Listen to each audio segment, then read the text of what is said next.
प्राचीन समय की बात है। हिमालय की गोद में बसा एक सुंदर गांव था जिसका नाम आनंदपुर था। गांव के लोग सरल, धर्म प्रिय और परिश्रमी थे। गांव के बीचों बीच एक विशाल और प्राचीन शिव मंदिर था जहां गांव के लोग हर रोज पूजा करने आते थे। आनंदपुर के पास ही एक घना जंगल था जहां तरह तरह के जानवर रहते थे। इस जंगल के एक कोने में एक साधु का आश्रम था। उस साधु का नाम शंकर था। शंकर जी बहुत ही ज्ञानी और तपस्वी थे। उन्होंने अपने जीवन का अधिकांश समय भगवान शिव की तपस्या और साधना में बिताया था। शंकर जी का जीवन बहुत ही सरल था। वे दिन रात भगवान शिव की पूजा और ध्यान में मग्न रहते थे। गांव वाले शंकर जी को बहुत मानते थे और समय समय पर उनके आश्रम में आकर आशीर्वाद लेते थे। शंकर जी भी गांव वालों की समस्याएं सुनते और उन्हें समाधान बताते। एक दिन गांव में एक बहुत बड़ा संकट आ गया। गांव के पास बहने वाली नदी में अचानक बाढ़ आ गई। इस बाढ़ ने गांव के कई घरों और खेतों को नष्ट कर दिया। गांव वाले बहुत घबरा गए और समझ नहीं पा रहे थे कि क्या करें। तब उन्होंने शंकर जी के पास जाकर मदद मांगी। शंकर जी ने गांव वालों की परेशानी सुनी और उन्हें धैर्य रखने की सलाह दी।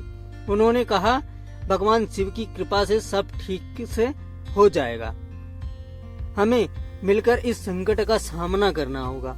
उन्होंने गांव वालों को एकत्रित किया और बाढ़ से निपटने के उपाय बताए। शंकर जी ने गांव वालों को बाढ़ के पानी को रोकने के लिए बांध बनाने का सुझाव दिया। उन्होंने खुद भी गांव वालों के साथ मिलकर बांध बनाने का काम शुरू किया। दिन रात की मेहनत के बाद उन्होंने नदी के पानी को रोकने में सफलता प्राप्त की। धीरे धीरे बाढ़ का पानी कम हो गया और गांव के लोगों ने राहत की सांस ली। गांव वालों ने शंकर जी का आभार व्यक्त किया और कहा, आपकी वजह से ही हम इस संकट से बाहर निकल सके हैं। हमें आपका बहुत आशीर्वाद मिला है। शंकर जी ने मुस्कुराते हुए कहा, यह सब भगवान शिव की कृपा है। हमें सदैव उनका स्मरण करना चाहिए और एक दूसरे की मदद करनी चाहिए। शंकर जी की इस सेवा भावना और त्याग को देखकर भगवान शिव बहुत प्रसन्न हुए। उन्होंने शंकर जी को दर्शन दिए और कहा, हे तपस्वी, तुम्हारी सेवा और त्याग से मैं बहुत प्रसन्न हूँ। तुम्हारी तपस्या और भक्ति भाव से मैं प्रभावित हूँ।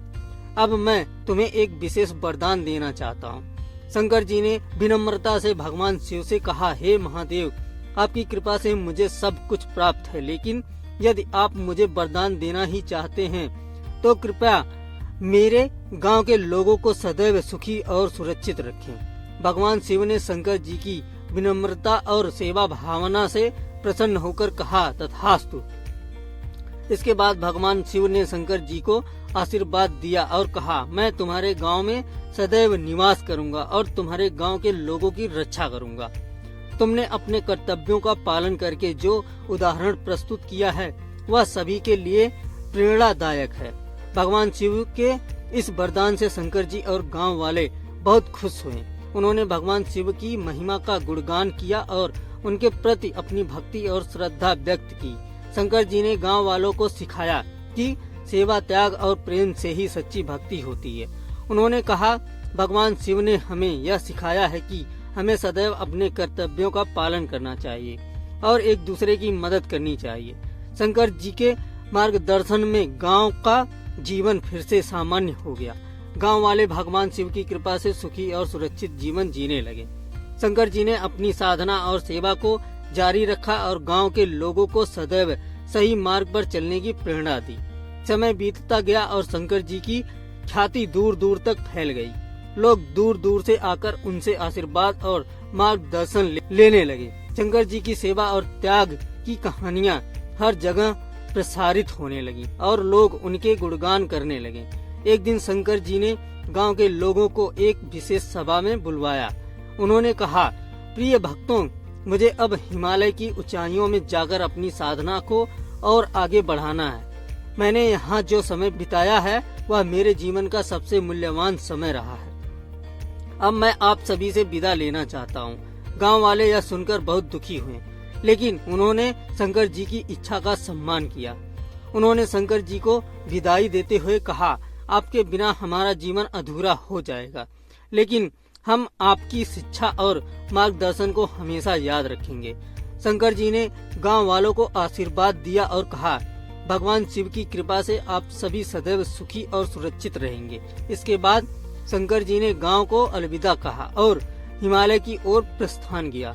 गांव वाले उनकी विदाई के समय भावुक हो गए, लेकिन उन्होंने शंकर जी की शिक्षाओं को अपने जीवन में अपनाने का संकल्प लिया। शंकर जी के जाने के बाद भी उनकी शिक्षा और सेवा भावना गांव वालों के जीवन का हिस्सा बनी रही। गांव वाले सदैव एक दूसरे की मदद करते और सेवा भावना से प्रेरित रहते। शंकर जी के आशीर्वाद से गांव में शांति, सुख और समृद्धि बनी रही।